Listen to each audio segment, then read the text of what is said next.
Okay. Mic check looks good. Dr. Pepper tastes good. Discord looks like it should be working.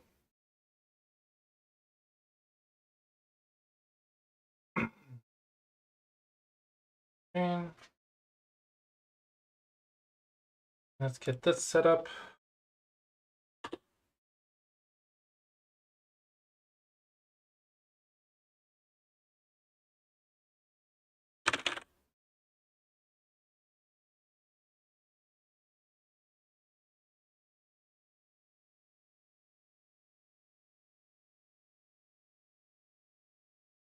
Copy.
Hello, can you hear me?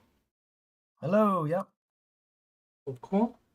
I sent you a link with the screen share, so that way you will be able to watch my screen. I got it. Okay, and it looks like you do have an account. Is it Brisket on Sean'sGoGroup.com? You mean my OGS account or on Sean's Go Group account? On Sean's Go Group is the email Brisket. Brisket at proton.me, yeah. Yeah, okay. Mhm. Let me just link this on the profile.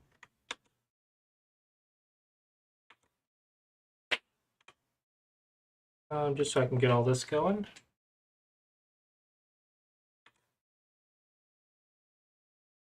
Remind me how many lessons we have? I think a couple a month for the next few months. Okay. Yeah, you bought the 6, so that's 12. Yeah. Yeah. Be great. 10, 11, 12. Okay, and your current rank is 12Q. Mm-hmm. 12 QOGS.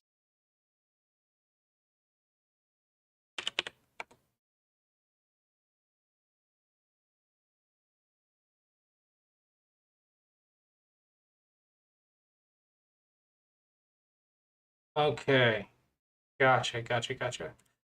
So when I leave my lesson notes, it will be on your profile, Oh, awesome. which I linked in the Discord chat. Okay, I see it. Okay, basically what I do whenever I make my notes is I will put it in here, and under the lessons, you'll see the lesson section. And then you also have the VOD. And Great idea. okay, so we have the lesson. We're currently 12Q. I looked at your profile yesterday. Oh my gosh, OGS, please stretch this out. Scroll. There we go. I looked at this Yeah. yesterday. Looks like you're still getting back into it. And then I was also checking the dates. So you're saying you're getting back into it now. Should I expect this amount of games going forward, or is just did you have a good weekend or something? No, I'm retired now, so I'm Congrats. playing 1 to 2 games every morning now. So planning to do Okay. that for the foreseeable future. Yeah. All right, cool. Yeah, that was going to be my Yeah. first thing was the gap in Yeah. time. Just wanted to make sure that you're playing this. Because Yeah. if we don't play, then we don't approve, regardless of lessons. So, Exactly. as long as you're playing this amount of games, like 1 to 2 a day, I think that's perfectly fine. And if you feel the urge to play more, by all means, the more you put in, the more you'll get out. My job is to increase the efficiency of these games affecting your improvement. So basically, if you want to think of it as a lesson is a multiplier of how many games you play. So however many games, you're going to get X amount of XP, and I'm multiplying that XP. But if you don't play, you get 0 XP regardless, right? Yeah. So that's how we want to think about this. Now this month starts down here. Dadgummit. Hate this scroll thing. Let's see. Right The here. Amaranth just subscribed for 37 months. Okay, so 26, 15, and 16, I want to consider these really good. So here's the thing, you're supposed to lose more than you win to improve. So Yeah. you want to have like 40% win rate is a good number to aim for. 35 to 40%, and I think you're doing fine. So the way it works is you rank up, you're probably going to win 30% of the time, and then as you get used to your level, you start winning 50% of the time, and that's your level. And then as you improve, you're going to start winning like 60 or 70% of the time, and then that will naturally rank your account up, and you'll go right back down to 30, 40%. Right? So you only get to do 70% for like half a rank. And when that happens, we should rank up, right? We're supposed to lose. In your losses, you want to consider these losses that are less than like 35 points as good games. Now, resignations are going to happen, but you want these to be a lot less often than the points in an ideal scenario. So it looks like overall you're doing quite good. So the first thing I look at is how many games you're playing. The second thing I look at is how many resignations do you have out of those games. So it looks like 2 resignations out of this many. So probably you're doing good. If you had a lot of resignations, then I would say it's probably something wrong with your defense. This is a 3-don. I don't care about that. What is this one? 24Q. Yeah, that one, that has to be a sandbagger because he was not a 24Q. I played him this morning, and it was like, whoa, this is way more powerful than. They might just have a new account. Yeah, it might just be a new account. I don't know, but. Got me. Oh my gosh, I hate freaking layout. Hey, the scroll bar. Nice. So I don't know. Beats me. They were definitely okay. So you haven't not a normal. You haven't actually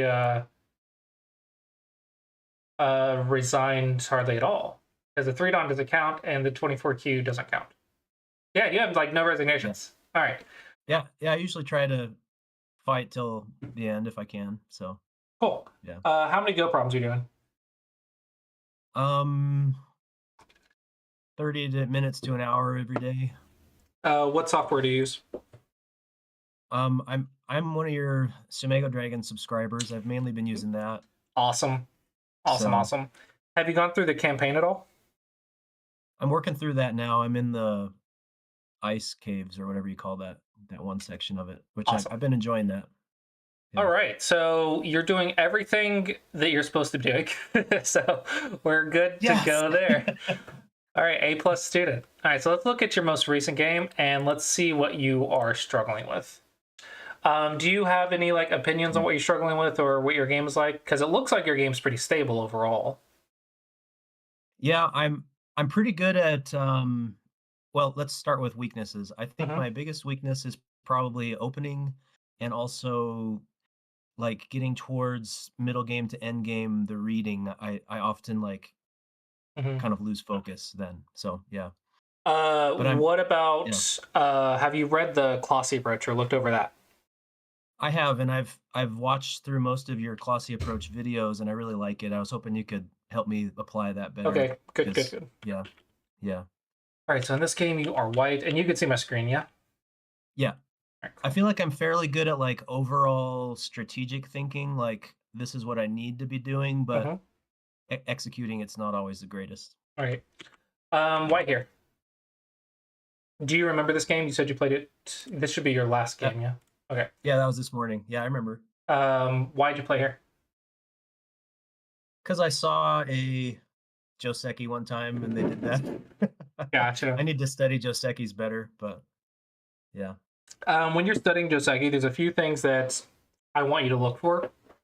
I want you to look for cutting points, bases, and who has Sentai. Okay, cutting points, bases, who has Sentai. So when you're thinking about the Joseki, the first thing that should stand out to you is these cutting points, right? Okay. So I would expect you to fix one of these. That would be a basic. Now, when they go here, this can get quite complicated very quickly. All right, so that can get complicated very quickly.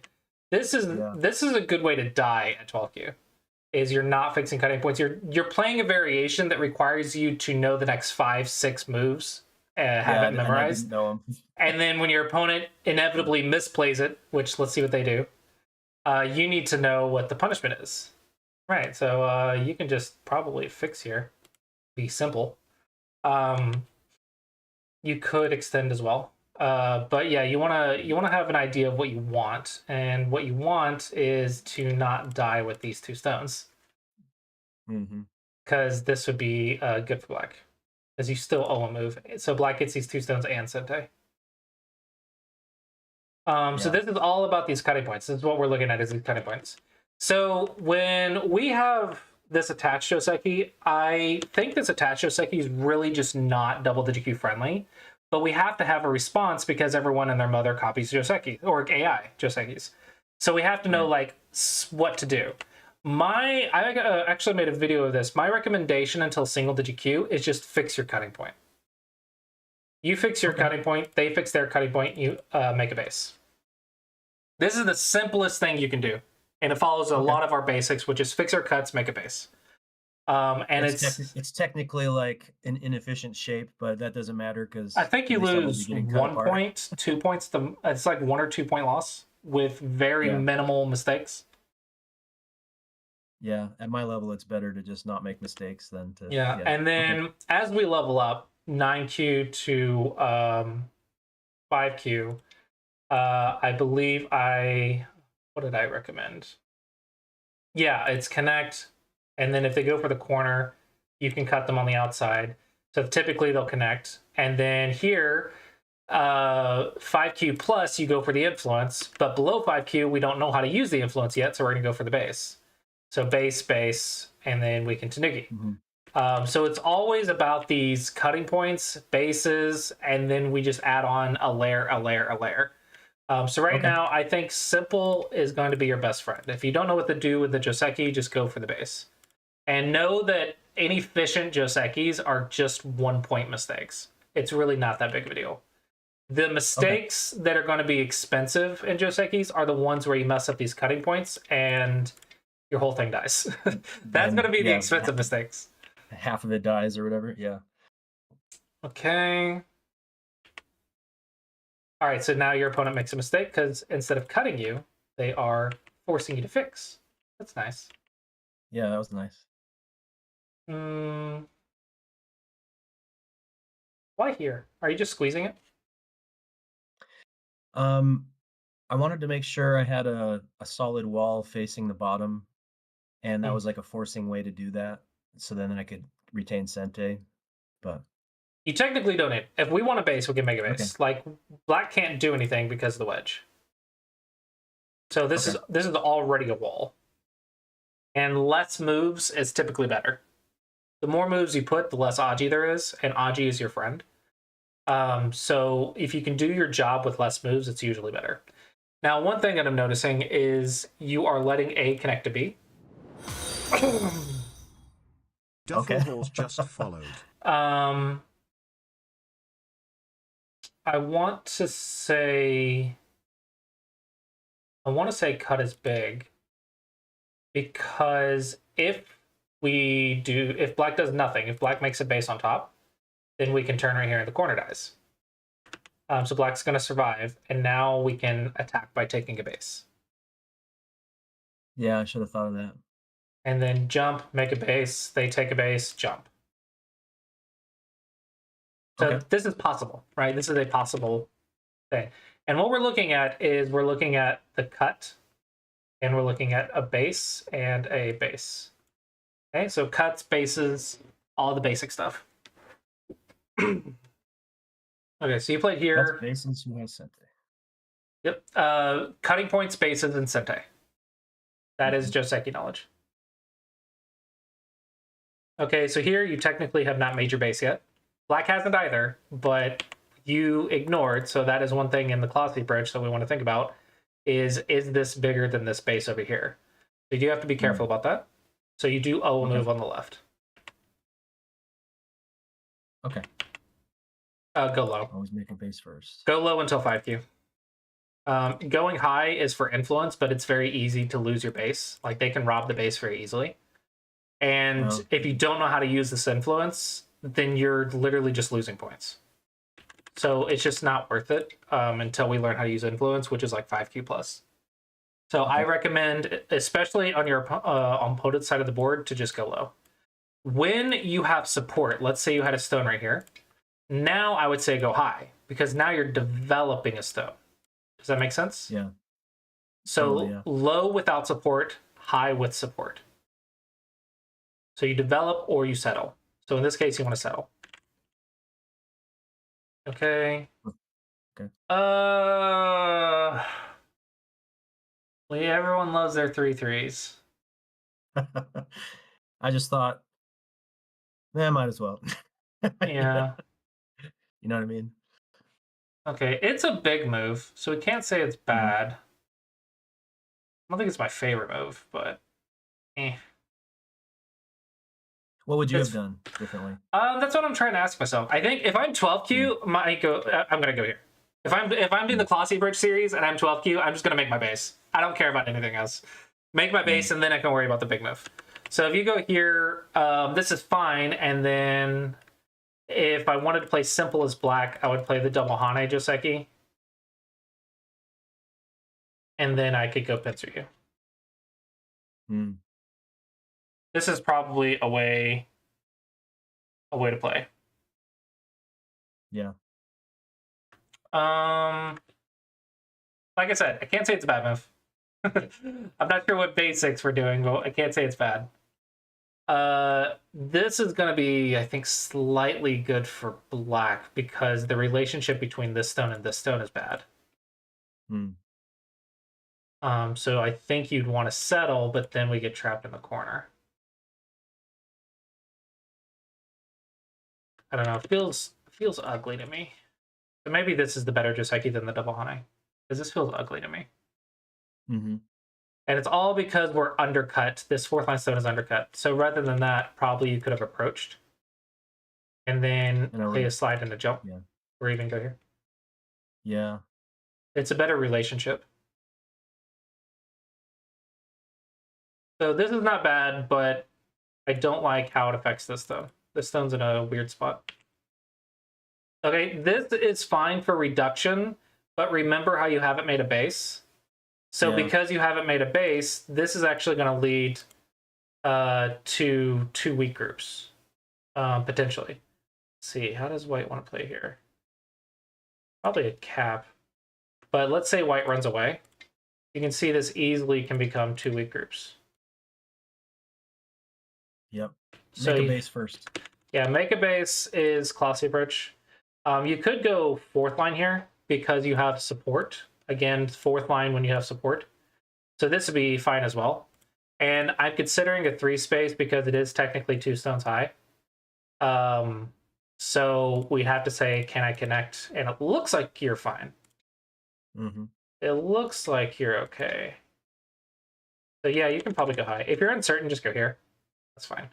But all of my basics, all of my Colossi approach is telling me, hey, you owe a move.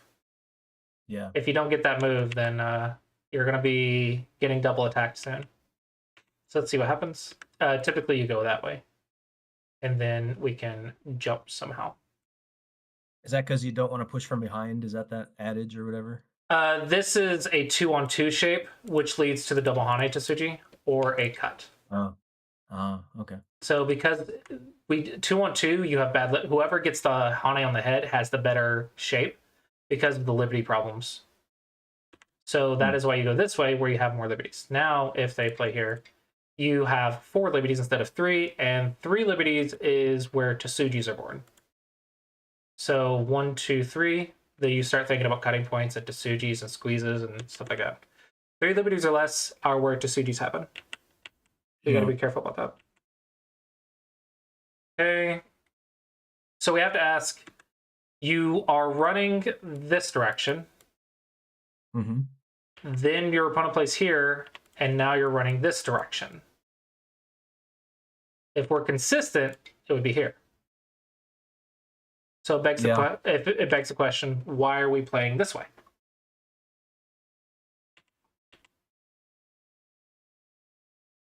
Well, it ended up working out, but Mhm.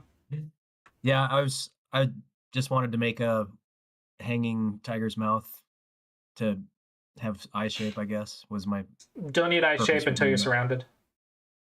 You Okay. need connected shapes when you're running away. You don't need eye shapes running away. Eye shapes typically can be peeped. You can poke the eyes out. Eye shapes are for when you're getting surrounded. Okay. I don't think this is a bad move, but I really want to drill into your head to have a purpose for everything. Because every single move needs to be following some sort of direction or goal. So I'm a little bit concerned that you played this just for the sake of it looks like a tiger's mouth that looks pretty, instead of consistent basics. Okay, not necessarily bad, again, because you are making all this influence. And your groups are now connecting, which is fantastic because we didn't have a base. Yeah, it worked out, but What are we doing? So you're walking up. Why? Why are we responding at all? What do we want? I just didn't want to. It seems like I only have 3 liberties with that group, so usually I try to extend until I've got 4 or 5. So Okay. That's a reasonable conclusion. Can you be cut?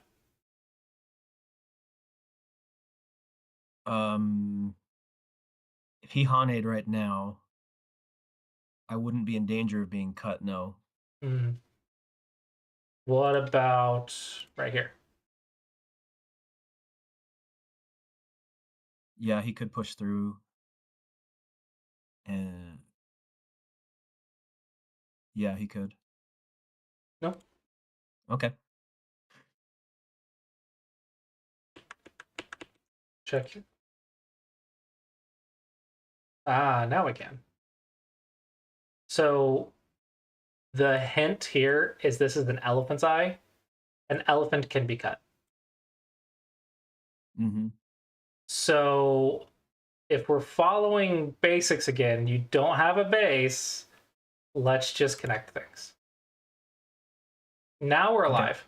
Everything's connected, everything's alive. Now there's no Tsuji because we're alive, right? We might lose a couple points in endgame, but yeah, 3 liberties or less is where you want to like watch, but it doesn't necessarily mean there's always a Tsuji. Does that make sense? Because if they go here, yeah, you only have 2 liberties, but you're alive, so you can attack. It's part of the wall. It's effectively connected. Yeah. Right. Okay. This is getting value. But again, my concern is that you're just playing and not following basics. And a very common thing that happens at this level is following the opponent around the board, just always responding to whatever is happening instead of just playing the big moves. So, like, if this is not that important, let's go play here. Let's play a shoulder hit. Let's play an extension. Like, let's get to this center of the board, this empty section. So you have to ask, if I'm responding, there has to be a good reason. Okay, so I played here.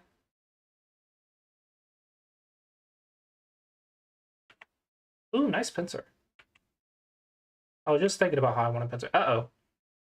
Yeah, I wasn't sure how to deal with this situation. I know there's a Joseki for it, but I don't know it, so. Let me go. Gosh, videos.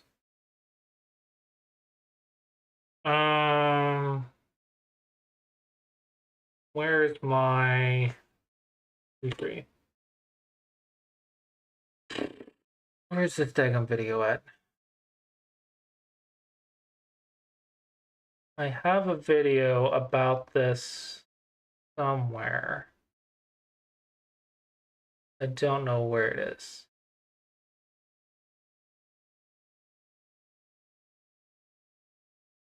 Maybe pincer?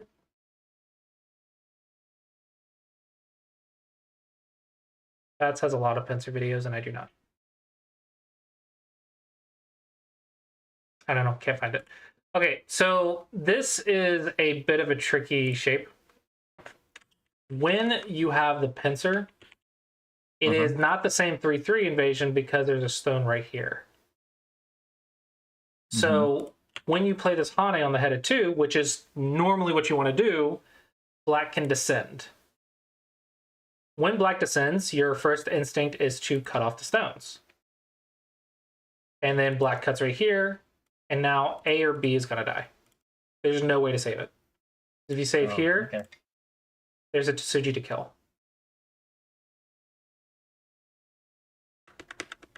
I think that's happened to me before, actually. If I'm thinking back over this is a very natural trap.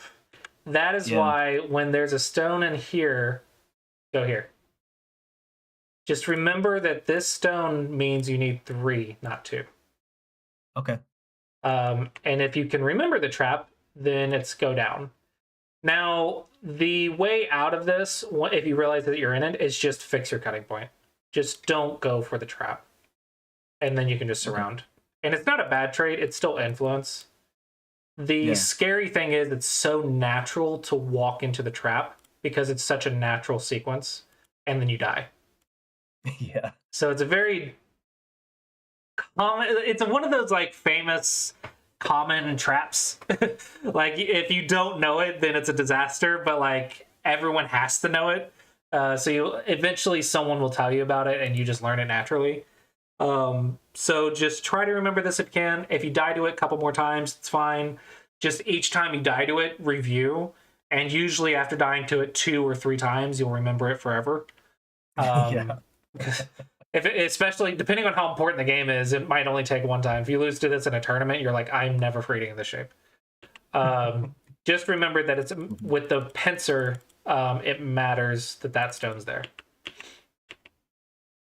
So here. Yeah, I just followed the normal thing, unfortunately. So, do you know what this move means? Let's go back.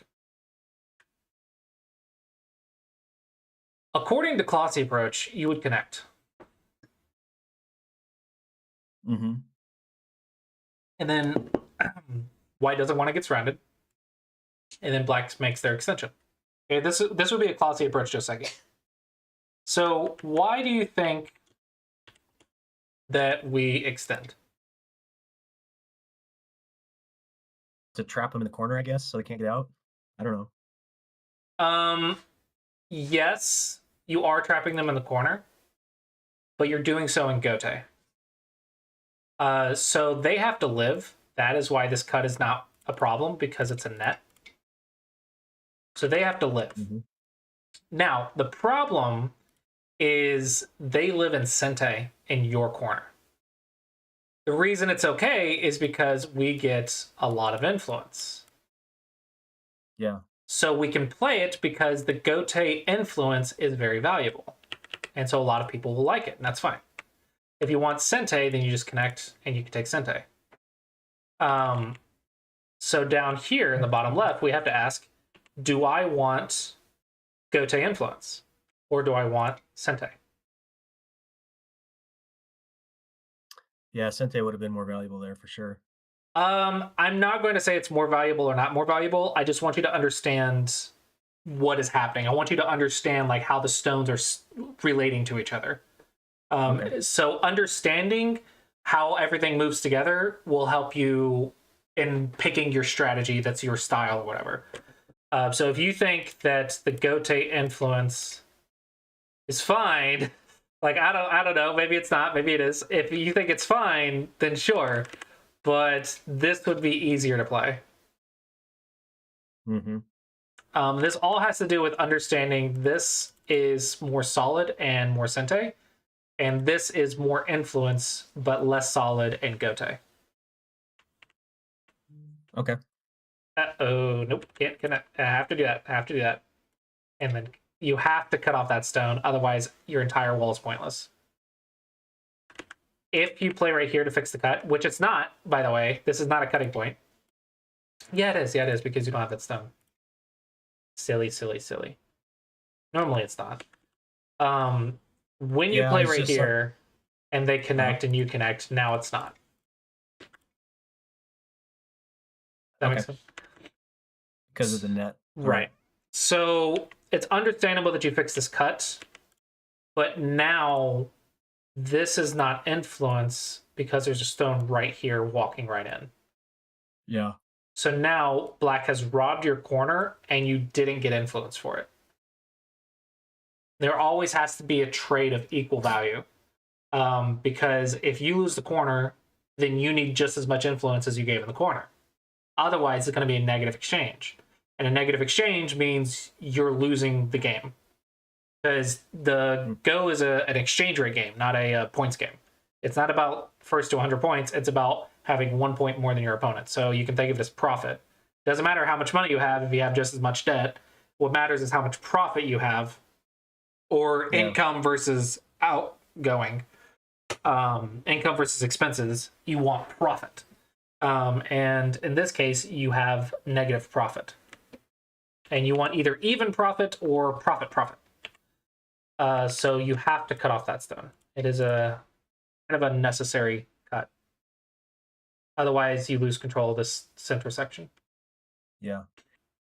He ended up making some mistakes, and I ended up capping him so he can't get out. So this is a good this is a good recovery though. Like if you don't know what to do, this actually is pretty well handled for coming up with something from scratch, because you still got a lot of influence. I think you handled this quite well for not knowing what to do. Okay. This is very Gote. That doesn't threaten anything. I want to see what black does. This is kind of a free move just to see what they do. What do you think we should be doing? Let's come up with a game plan. What do you want? Well, I've got a pretty solidly sketched out Moyo in the center left. So I probably should have maybe jumped down from my K group of stones or something like that. Okay, like this? Yeah. Sure. Fine. Yeah. Single digit Q, we want to be more Sente, so maybe like this. This is me more single digit Q, but the strategy is the same. Basically, the strategy says, this is the big thing, and I am in control, so let's keep getting more in control. Yeah. And that's So kind of classy approach. Classy approach says expand or reduce a Moyo. Isn't that what the point we're at? Yeah. As long as the right side is okay, which arguably is not, because you're on the fourth line with getting surrounded, so if they steal your base. But you're the one who played it, so we can't just respond to our own move. So we're in a little bit tricky anti-basic situation on the right because we played a move that wasn't Colossi Approach. But Yeah. technically speaking, I think we're at build the big framework. So this one, second line is typically slow in general. Like, we really just don't want to be on the second line. So you have to have a good reason for it. So what is your reason? Were you threatening cutting points? Were you trying to kill? What was your reason? It was, thinking back, it's not a very good reason, but it's responding to the move he just made. He kind of strengthened that group on the right, so I was kind of nullifying any potential he could have on the side and, like, keeping him from getting out from under me, kind of a thing. Why not do that? But that would have been better, yeah. Well, this, I'm trying to do what you're saying. I don't think it's a good move, but like this would do what you're saying. It's just canceling it out. So yeah, this one doesn't quite make sense. Okay. He responded. Okay. The reason it's funny is because there's no cutting point. Yeah. Black is worried about something in here, but it's fine. There's no cut yet. As long as Black can read the liberties, there's no cut. Which is why I played here earlier. I was like, this is just 2 cutting points, which is a lot easier, versus 3 cutting points, which is not as easy. And Black ended up paying for it right here. Black lost a whole nother move out of fear because of the bad shape. Yeah. This is another second line. We got to get off the second line. Well, trying to connect to my group above, but 2 living groups don't need to connect to each other. okay. If it's alive on both sides, you don't need a connection. Connections are for getting a weak group to a strong group. If you think it's weak, sure, but now you're paying DDK attacks for your high move because we don't know how to handle it. It is getting a little close to response time, but this framework is just so big.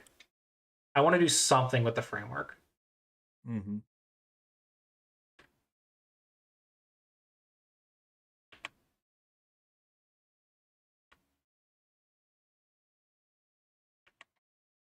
Okay, nice shoulder hit. We're building. And jump. Yep, perfect. This is perfect. We're building the big framework.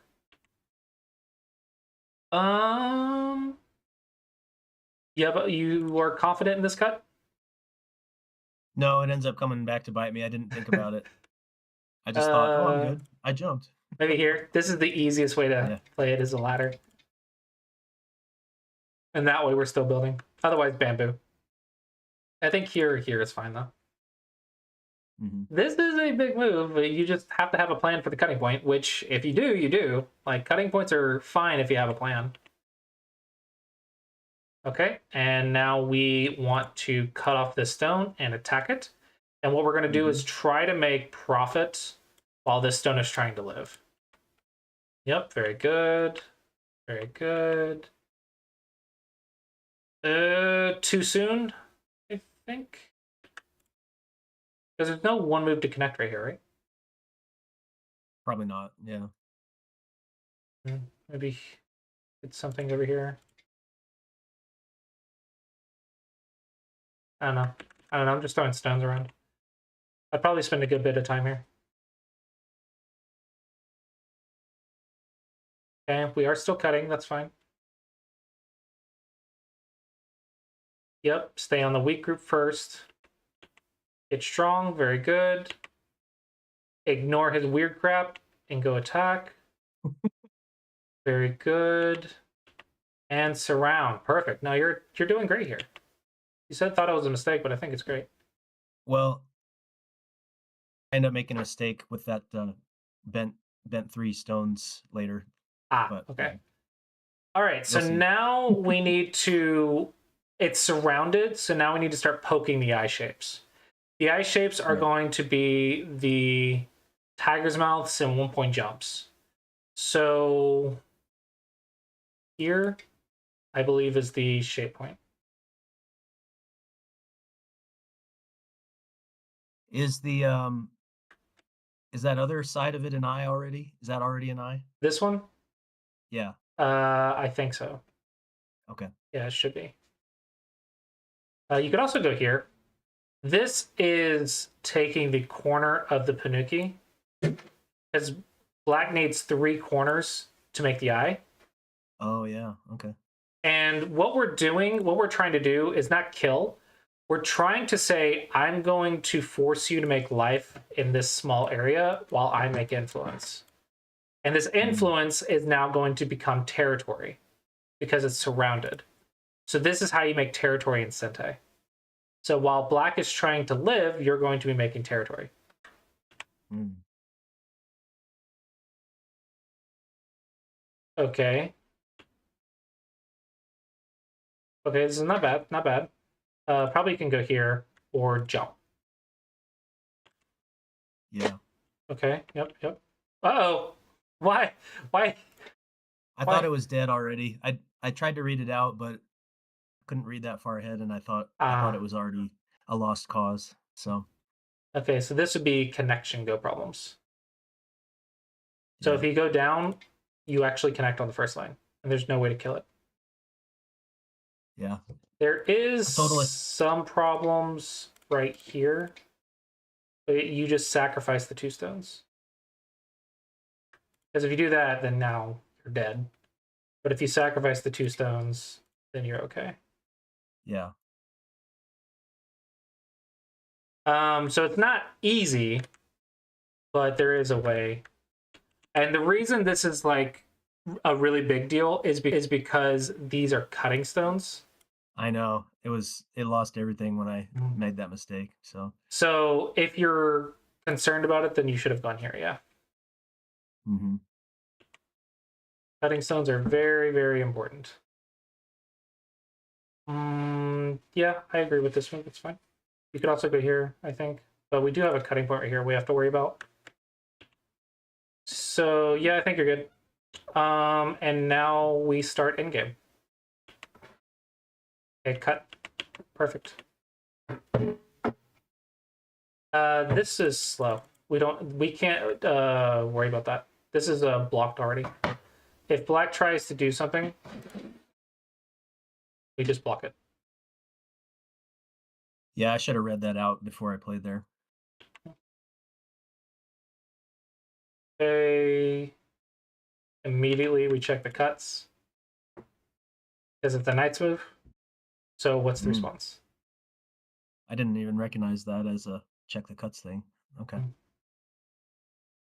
It is kind of scary though.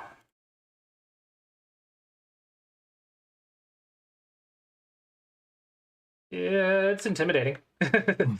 So I think it's fine, but the first thing we always do is check the cuts.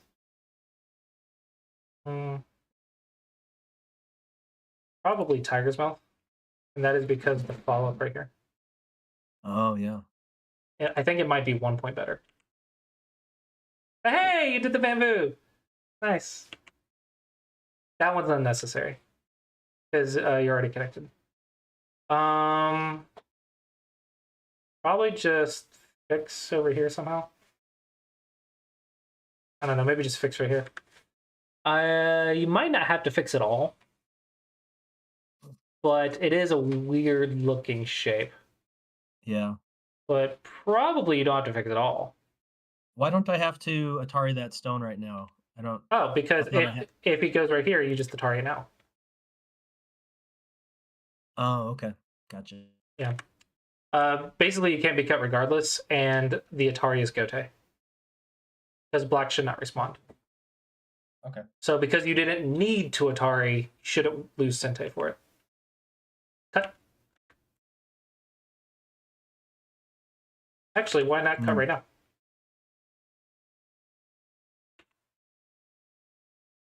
Oh, yeah. Never assume your opponent's stuff just works.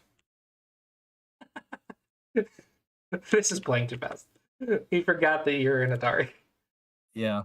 I was glad that he did that. I was like, yes. Okay, very good endgame.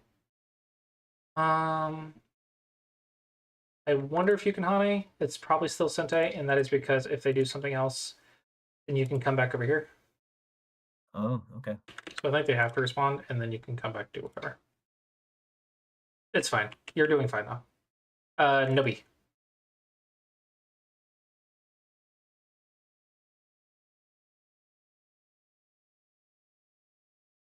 Get all these forcing moves in.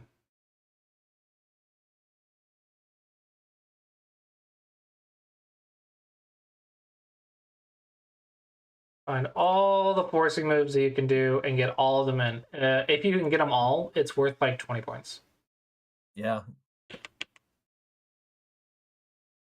No, very small. Because how many points are you taking away from black right here? How many black points are you threatening? 0. Right. Versus here, how many black points are you threatening? A lot, A lot right? more. Yeah. I don't know. Yeah, a lot. So that is the difference. This is just fixing all your cutting points that you just made for yourself. Actually, no, it doesn't. It still doesn't. Because there's a throw in and then Atari and then... Yeah, this first line stuff is trying to kill yourself. Yeah. Ooh, did you check? I checked, and I could just run to my friends. So, Okay. Yeah. And there's no net. Yeah. Okay, good reading. Okay. Very nice. Very nice. Gote. Yeah. Sente first. I need to remember Sente that. first. Uh-oh. He got a block here. Remember this cut? Yeah, I didn't remember. Okay, so you lost one stone. Not a huge deal. It's probably small, but it was unnecessary to lose that stone. This one's Gote. That one is Sente. Because black will fix this way, which gives the value. But it's fine. Not a huge deal. Atari. Just push. Push. This is trying to kill something, but if there's nothing that's going to die, you literally lose like 5 or 6 points. Yeah, I know. But at the very end of the game, right after the game was over, I realized, you'll see, I could have killed that entire right group. Right here? You'll see. Yeah, right there. After I connected at Q11, you'll see once I eventually connect and take away that last liberty. No, it's activated right now. It's already active? Okay. Because if they Atari, it's anyway. a snapback. Anyway, I didn't see it, so it didn't end up helping me until after the game. I was like, dang it. Yeah. I call those goose Tsujis. Yeah. Gotta see the goose Tsujis. Yeah, now it's very obvious. Unfortunate. Yeah. Always at the end of the game, when you're filling Dame, always go back and double check all these cutting points. Dame is when these cutting points activate. Okay. So look for the goose at the end of the game. That goose will strike and just rip you a new one if you're not careful. You also have to check your cutting points. Because when you're filling Dame, liberties are being filled. Once the liberties are filled, Tsujis can happen. So you have to check all the cutting points at the end of the game. I don't know. You don't have a lot of cutting points because you had connect to shape. So check all the cutting points at the very end of the game. It's the last part of the game where you can lose, like instantly. Or you can turn around a game you were going to lose. Yeah, exactly. Sometimes you'll be down like 20 points. It's like, oh, goose, boom, and you win by 40. And your opponent throws the board or shuts their computer off or rage quits or whatever, because losing to that at the very end of the game is like one of the worst feelings. But if you're trained to look for it, then you'll recognize that it's just a part of the game and it's very fun. But if you're not trained to look for it and you just randomly lose at the end of the game, you can get on tilt for the rest of the day. It's one of those horrible Tsujis. It is true. It's true. Okay, so from this one, I want to say the stuff on the bottom was connection stuff. You know, the stuff right here. So this one was also connection. You didn't need it. And then this one was cut. So I'm going to first we're going to add on 50 connect and 50 cut.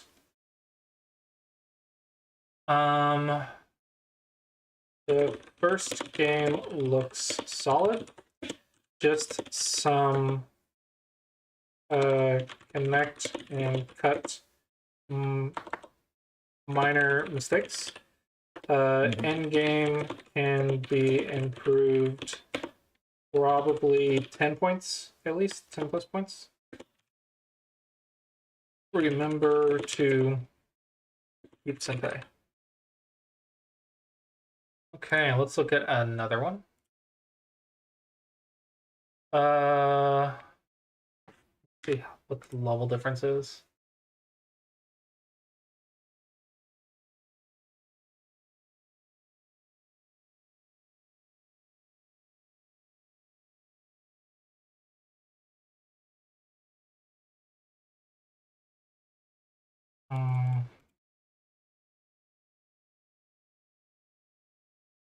A lot of these are bad shape, but yeah, probably a level gap. I think they're single digit Q at least. Their shape is too connected for a double digit Q. Yeah, they were. Yeah, I just, you put a 10 Q.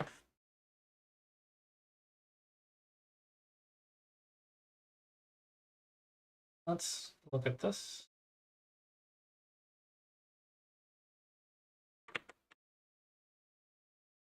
I was black. Okay. Opening. Is this the opening you're playing every game? I've kind of fallen into a rut with that one. I don't know if it's my favorite. I just usually do it, but Okay, so you can pick whatever opening you want. I don't really care. But make sure you're not changing the opening every single game, because then you're trying to learn 10 things at the same time instead of just learning one thing at a time. yeah. So you play the same opening, you learn the variations, Josekis, you learn the follow-ups, you learn what type of middle games happen from it. So probably you want to play the same opening for 50 games, and then you move one stone, and then play 50 games, then move one stone and play 50 games. So like maybe you start in 3-4, then star and star, and maybe star 3-4 in a different direction, or 2-3-4s, or 3-3. You do that like in chunks though, so that way you have time to learn it. Otherwise, you're trying to learn 100 Josekis all at once. It's going to be like incredibly difficult. So just keep that in mind. When you're playing white or black, try to play the same moves in the opening for 50 games, and then you can switch up every 50 games. Okay.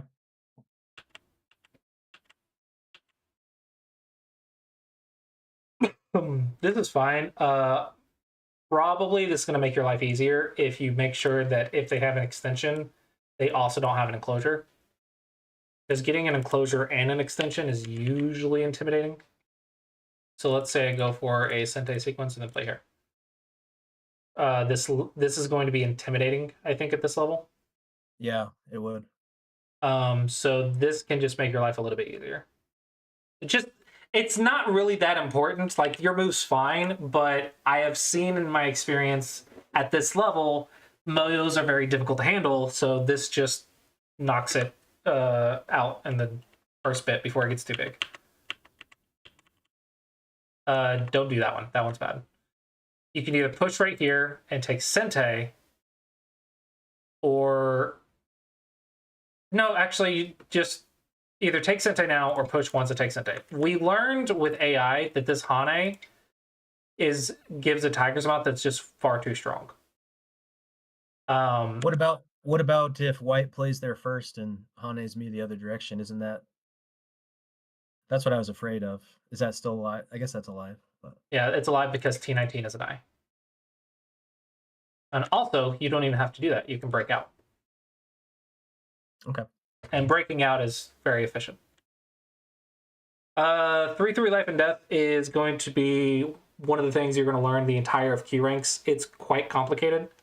So try to learn from every 3-3 life and death problem, but just realize that the entirety of the Q ranks has to learn the 3-3. There's like hundreds of life and death problems in there, and that is because it works with two edges of the board. So you can get some really complex problems. When you say three, what do you mean when you say 3-3 life and death? Do you just mean corner life and death? Is that what Yes, you mean? corner life and death. Okay. And a lot Okay. of the corner life and death comes from the 3/3 invasion. Yeah, that's true. So yeah, 3/3 invasions lead to a lot of corner life and death problems, and corner life and death problems are some of the most complex problems in Go. Because with the 2 edges, it can get quite complex. Just don't descend right here. Try to break out and then Tanuki. If you descend right here, I might just let you. I might just let you out because it's on the second line. I don't really care. I might even just ignore it. It's not even that big of a deal. But typically, you don't want to do that. Okay, so why just ignore it? What is this? Is this an I was approach? trying to reduce his potential there somehow. I didn't know, so I just was like, "Well, Okay. kamikaze!" Don't attach to the Starpoint. This is a bad move because they just descend and you're a weaker. If you need invasion points, my double-digit Q invasion points are going to be 3/3 and approach a 4th line stone. Okay. Okay. Does that make sense? Totally, yeah. Okay. If you want to attach, that's single-digit Q, but the attachments are typically on the 3rd line. There are some 4th line attachments, but please don't do that. It's so many ways that can go wrong. You technically can, but I would recommend 3rd line stuff. 3rd line is where the eyes are, so it's going to be your fastest way to make life. And so if your invasions are on the line for eyes, it's going to be a lot easier to live in the attack and defense stuff.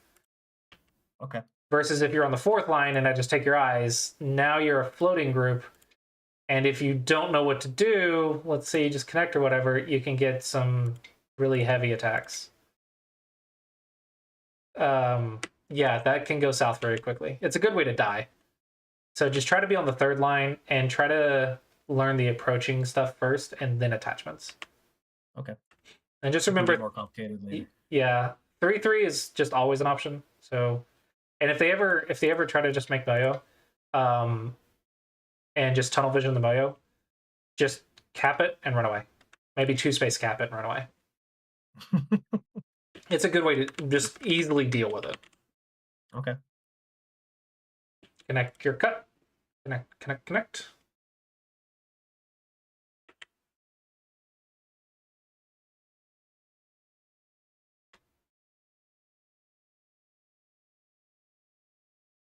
Okay, we're going for the eyes in the corner, so that's good.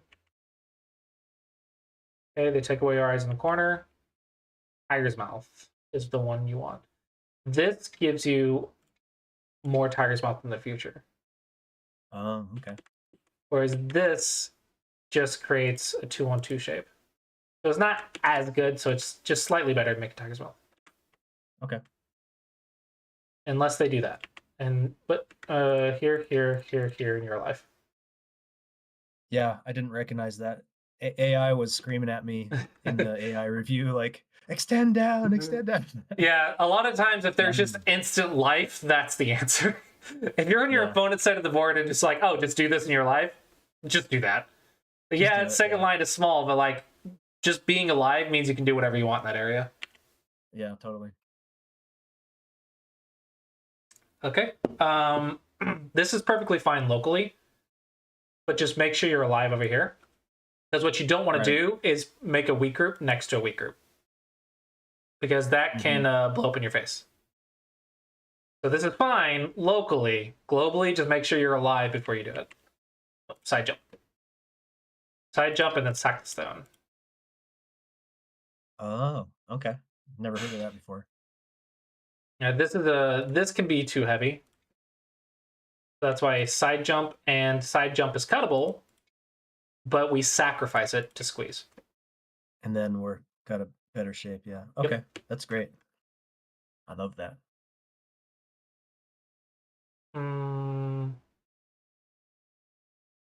Probably that one. Empty triangle is worse shape than the tiger's mouth. Okay.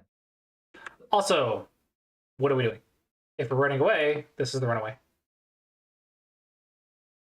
Yeah, I thought I could make make a better shape with some forcing moves somehow. But What you're doing is you're putting white in bad shape, so that way when you're running away, you're also threatened to come back and attack. yeah, So you're running away in Sente. That's kind of what you're doing. Well, you don't know that yet, so you shouldn't be doing it. You should be running away. If you don't know why you're doing it, we just need to be running away. Yeah, for this is something that few players love to do. They see Sente and they take Sente and they do it. And what that is to a Dawn player is Aji Keshi. Do you know that term? I don't. Aji Keshi. Do you know what Aji is? I know what Aji is. Yes. Aji Keshi is fixing their Aji. When you force them to fix their Aji, there's no more forcing moves for the future, right? Aji is a Dawn player's bread and butter. That is our children, meaning our future moves. That is our future like fights. That is our future ideas. That's our entire future. So those Aji moves are our children, our future moves. So when you play Aji Keshi, you're like killing our future moves. You're killing our children because you just give away every potential strategy in the future because now there's no Aji. And the way, yeah, This move I just put there, that Mhm. it's on the board. That's Aji Keshi. no, this peep. Oh, that. Oh, I see. Okay. The peep forces them to fix their cut. This is not a perfect example of it, but typically a lot of the times you'll see a forcing move and you'll play the forcing move immediately just to force them to respond because making them respond to you feels good. But if you leave it alone, in the future, when a fight happens in that area, the stronger you get, the more you'll realize that you need to do your stuff in Sente. So you want to use the Aji to destroy the area in Sente somehow, right? And that's where you're coming up with your tactics and your strategies, and you're trying to say, this is the big move, but I want to do it in Sente. How do I do it in Sente? I use the local Aji. But if you play Aji Keshi all the time, and that future area becomes relevant, well, now you have no Aji to do anything with, so you have to do it in Gote. So you kind of like lose all your high level moves by playing Aji Keshi. So we can't play the high level moves yet, but you won't ever be able to if you're fixing all the Aji, because the high level plays come from the Aji. So try not to play Aji Keshi without a good reason. And what that means is try not to play Sente moves just because they're Sente, unless they help you accomplish your goal. And right now your goal is to run away. So if this doesn't help you run away, then probably it's Aji Keshi. Okay. Yeah. All right, so this one, are you running away? Kind of. I was trying to see if I could figure out a way to connect to my group in the corner. And it actually ends up working out, but you'll see. But it's probably like if he had played right, I wouldn't have been able to. So it's probably not a smart one. But there's a lot of layers, but the double digit Q answer is just run away. Just don't die. Yeah. Run away, don't die. Secondly, you played a Knight's move. Is it cuttable? Did you check the cut? I did not. Never, ever play a Knight's move without checking the cut. That is how you immediately lose the game. Hane and Knight's move. These are your two TNT shapes, okay? You need to be very careful when you handle TNT. It can be good to blow through a wall or whatever, but you can also blow your hands off, right? So it's a good way to immediately die and lose the game is if you're playing Hane or Knight's move or two space jumps. These shapes that are cuttable, if you're playing them without being cautious, without checking the cutting points, they may blow up in your face and you'll die. So you have to be very strict with yourself about reading these, because if you're uncertain if it's cuttable, you're kind of gambling if your opponent's going to kill you or not. Yeah. Why are we? Oh yeah, you're dying over here. Got it. Forgot about that group. This is a 2-space jump. Did you check the cut? Well, it felt like he didn't have any stones around there, so he couldn't cut me. But yeah, but 2-space jump has cut Aji. So if I just play right here and then cross cut, typically that leads to a cutting point. However, you have a very solid wall, which leads to a ladder. So you're fine. Okay. But did you check that? Two space No, I jump. Two space jump is like a knight's move. You need to be very careful with it. Honestly, I Okay. wouldn't even worry about two space jumps until like 7Q plus. You can get away with one space jumps just fine, and there's no Haji. And now imagine you play one more move, you're definitely alive. One space jump Okay. leads to eyes very quickly. Two space jump is for speed, but less eye shape. Okay, now you're getting punished for ignoring this group. Okay, that's fine. We're making eye space real quick. Respond once because you can Hane, and then you can do whatever. Maybe I'm wrong. Because that doesn't go anywhere. Okay, maybe I'm wrong.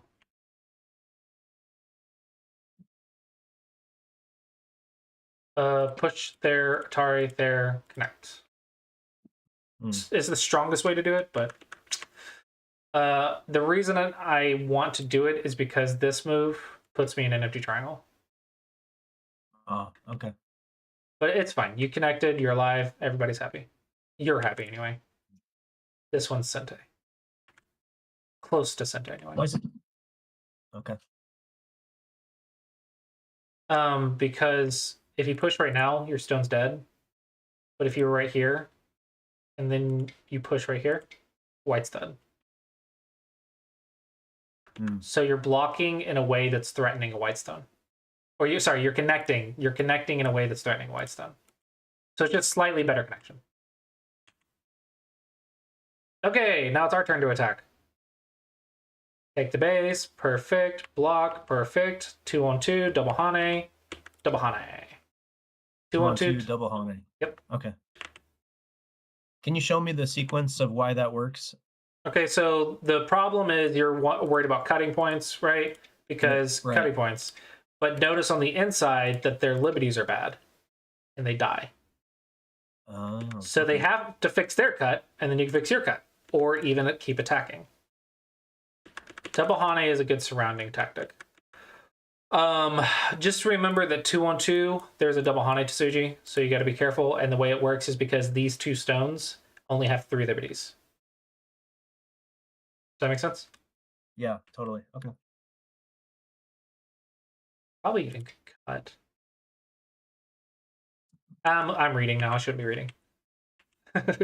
Probably should not be reading right now. Why attach? I watched a recent video where it was talking about attaching and how that can be better because it's like it ends up forcing your opponent to strengthen you where you want to be strengthened. So I was like, I want to make a wall there, so let's try attaching and see how that video's concepts work. So that's why.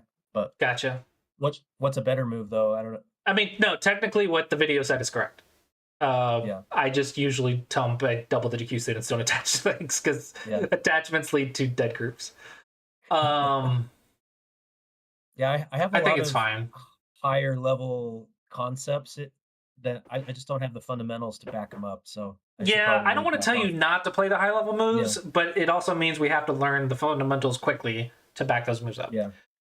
I honestly just want to fix right here because I want to fix the 3/3 invasion because I think you're up on territory. But okay, it's fine. Yeah. I just knock it down. No reason to have a cut right here. Mm-hmm. Connect your cuts. Yeah. You got to be careful with attachments. Attachments can lead to crosscuts. Crosscuts are very reading heavy because there's 2 weak groups on both sides, typically. So this is very reading heavy and very scary. That's why we want to fix cut. Now I want to be respectful of your time. It has been an hour now. Oh, crap. I completely forgot. Any questions? Based on this last little bit, are there any other homework things you think I should do? Yeah, let's add on we'll add on 50 corner life and death. Do these Okay. basically what you want to think about how your middle game's going to work? Corner life and death is going to be something you're going to learn forever. You're never going to stop learning that because that's the entirety of Q ranks. There's a lot of life and death problems there. So whenever you want life and death practice, corner life and death is a good go-to.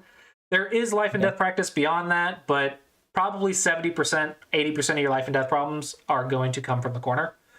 Okay. The middle game is typically about the cutting points. So attachments can lead to cross cuts, which are cutting points. When you're running away with Knight's moves and Hanes, those are cutting points. When you're attacking with Knight's moves and Hanes, there's cutting points. When you're attacking your opponent, you want to look at their cutting points. When you're playing defense, you want to watch your cutting points. So a lot of it's cutting points. So connecting and cutting is your fundamentals, but taking it a step further, your nets and ladders are how you deal with cutting stones. Squeeze Tsujis are how you deal with cutting, how you take advantage of cutting stones that you can't kill, but you can take advantage by forcing them into awkward shapes. And then some squeeze Tsujis lead to ladders. Throw-in Tsujis will lead to squeeze Tsujis, which can lead to ladders. So all of those kind of boil down to cutting points, though. Does that make sense? Yeah. So connections, cuts, ladders, nets, and squeeze. And squeeze and throw-in kind of go hand in hand. They're like siblings. So squeeze and throw in. All of that encompasses cutting points. And then your middle game, when you're playing defense or offense, you want to always be watching the cutting points. You master that, that's like 90% of your middle game right there. Okay. And then, of course, the classy approach, make your bases. Make the base. Okay. Well, I will try to work on the concepts in my games between now and next time. Connections, cuts, ladders, squeezes, nets. Is that what you said? Yep. And corners? Yeah, so we already put the corners, so I'll write that down. Middle game is connection and cuts. We want to master connection and cuts to Suji. Nets and ladders are how we can kill cutting stones. Squeeze and throw in, which leads to a squeeze, are ways to bully the cutting stones. And then, of course, the 3/3 life and death is just going to be life and death in general is going to be like a lot of work, but you'll get it over time. Okay. All right. Any other questions? No, that's good for now. Thank you very much, Sean. Awesome. Hope the lesson is helpful, and I will see you next time. Yeah. Thanks so much. Bye.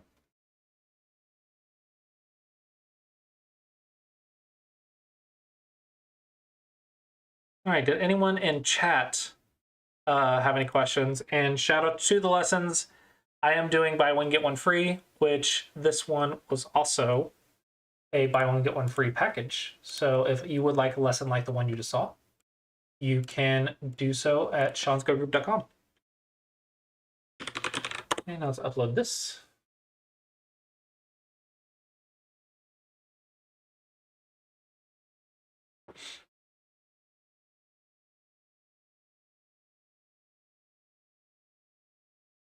How to improve at 16K on OGS.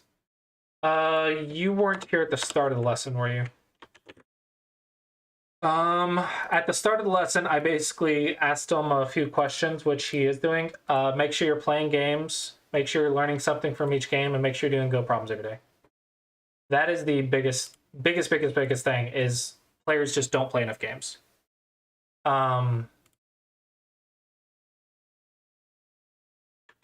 Beyond that, I don't know if you saw the last bit, but we talked about cutting points, connections, and ladders. That is all single-digit Q, all of Q level middle game. Followed. Thank you for the follow.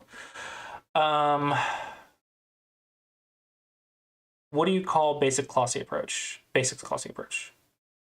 Is there something different? I just call classy approach. Classy approach is my basic methods. So I'm Clausius. So what I did with the classy approach is I broke down how do I make my decisions. Like I tried to break down how do I know that this is the best move, and then I broke it down in step by step and step by step and broke it into basic concepts. And then I made building blocks to work up from here's how you apply it at double digit Q, here's how you apply it at single digit Q, and then here's how you apply it at dawn level. You're having trouble winning games if you're not killing something large. That doesn't necessarily mean you're doing something wrong, but let's think about this for a second. What does that mean? Typically, the way you win and go is you make a positive exchange rate. How do you make a positive exchange rate? You force your opponent to respond to you in a way that you're making a point and they're not making a point. Typically, this is offense. Okay? How do you set up offense? Well, typically, you'll have a position with a base or a corner enclosure or whatever, and you'll play an extension, like a 4-space or 5-space jump. This is an invitation to tell them to come inside this area, or I'm going to make something very big that you can't handle. So either you deal with it, or I'm going to have way too many points. So they're going to go deal with it typically. And now you get to attack something. Or vice versa, your opponent has the extension, well, you have to go invade it to prevent profit as best you can. And that'll be an invasion. So if a lot of things are dying and you're winning because of it, you're either building a nice area and they're just invading poorly and you're just really good at attacking, or you're just super, super aggressive and they don't know how to handle it, even though you're not attacking with the framework, you're just being super aggressive in their face, and sometimes you can just outread them. And that is usually go problem heavy and cutting point heavy. So you have to figure out which type of a game you're playing that is leading to those big kills. Killing things in general does not necessarily mean your game's wrong, right? It can mean that you were just really good at attacking, your opponents don't know how to survive yet. Because at the higher levels, things are usually just going to live no matter what, if we want them to. Like, I can live at every game if I want to. I can never die. But living efficiently, living while preventing value from happening is a different story. We have to live in a way that also makes sure that they don't make a massive position. So invasions, we need to make sure that it makes life while we're making sure that there's not too much territory, while watching our connections and our eyes and all that stuff. So hopefully that gives you a little bit more clarity on how the middle game works. And so I would say if you're killing things, that doesn't necessarily mean you're doing anything wrong. But if things are living in your frameworks and you're still losing, that means you're not making profit. And that would require some game reviews. But typically that means you're attacking in a way that you're attacking them, but you're not getting any territory in Sente. Getting even 5 points in Sente is very good value.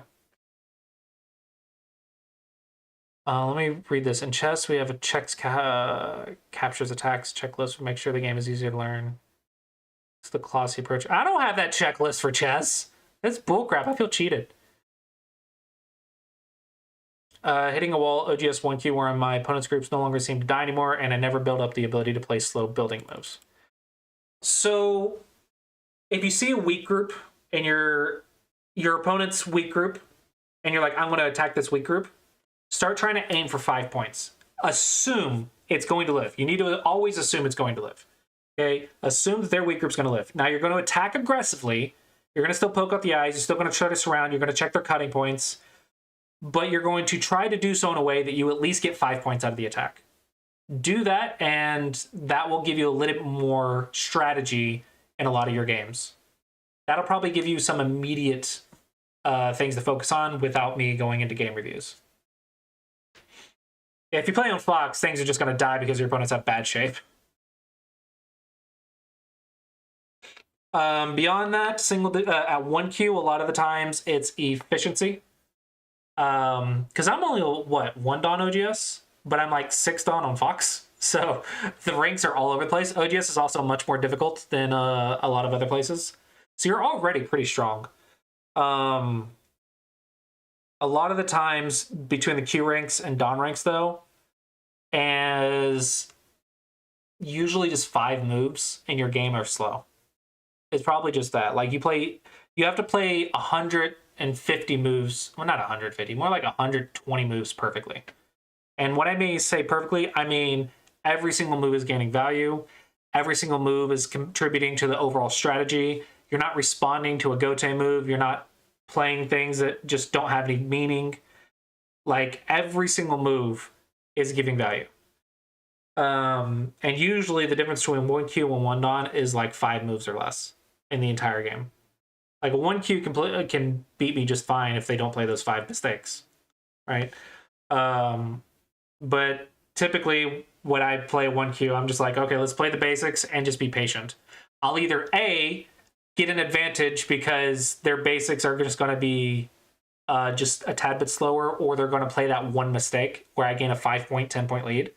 Or 2, I will just have confidence in my end game, because I'm pretty confident in my end game, that I can gain 5 to 10 points against a 1Q.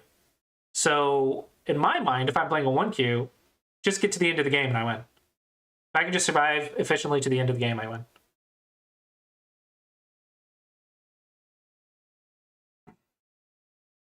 Yeah, I think mastering attacking for profit and attacking patiently. If you ever watch me and Bats play on Fox, we're telling our opponent, make life, you gotta live. I'm going to kill you if you keep ignoring this group, and I'm trying to force you to live so I can make this profit over here. I just want the profit. I don't want to kill you. Survive. I told you for 5 Tanukis to survive, and now half the board is dead. Why did you not listen to me? This is us playing on Fox. That is a me and Bats. I think you'll see that a lot, and maybe Paige. I haven't seen Ben stream a lot recently, but Ben probably does as well. When you're attacking a Fox player, they just refuse to live, and you're like, please, I'm only trying to make 10 points. Just live, because if you die, I'm going to get 30 points, right? And so they just won't live. But the goal is not to kill them. The goal is to get the profit.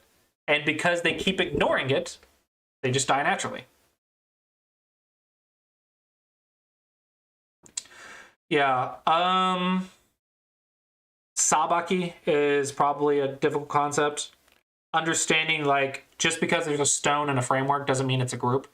You can play, like, shoulder hits and attachments and peeps, and they aren't necessarily groups, but you have a lot of stones in there that one group should exist at some point, but it doesn't matter which stone is the group. We have very flexible Miai of which stone becomes the group. Whichever one you invest on, I'm going to survive with the other one. I'm going to let you have that one.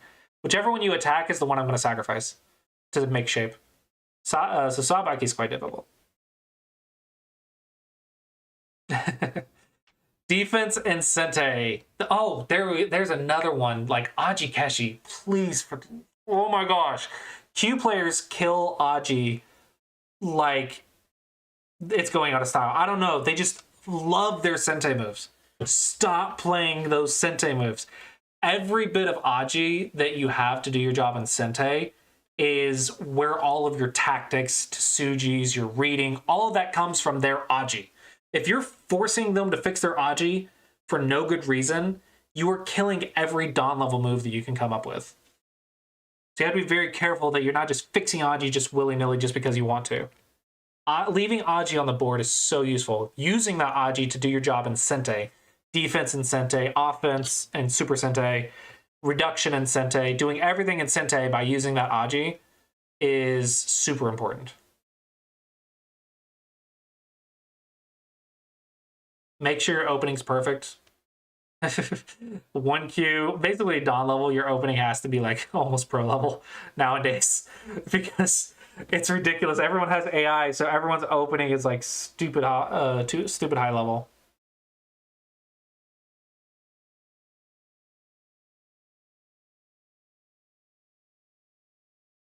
Yeah, exactly. Don't play Aji Keshi. Exactly correct. Leave the Aji. That is your future moves. You're killing your future moves if you play Aji Keshi.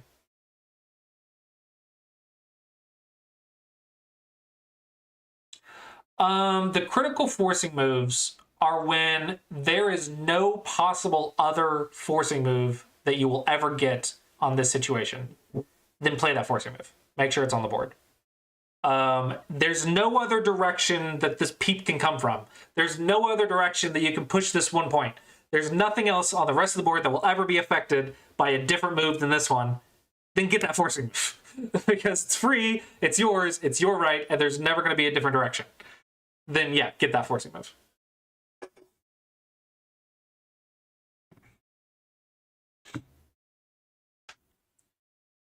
Okay.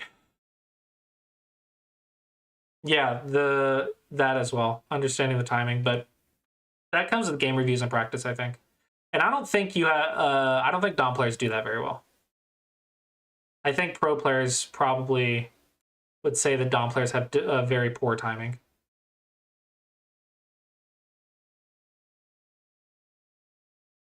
Oh my gosh, I put so much energy in deciding, do I want to Atari from this side or this side? Do I want to peep this one or this one?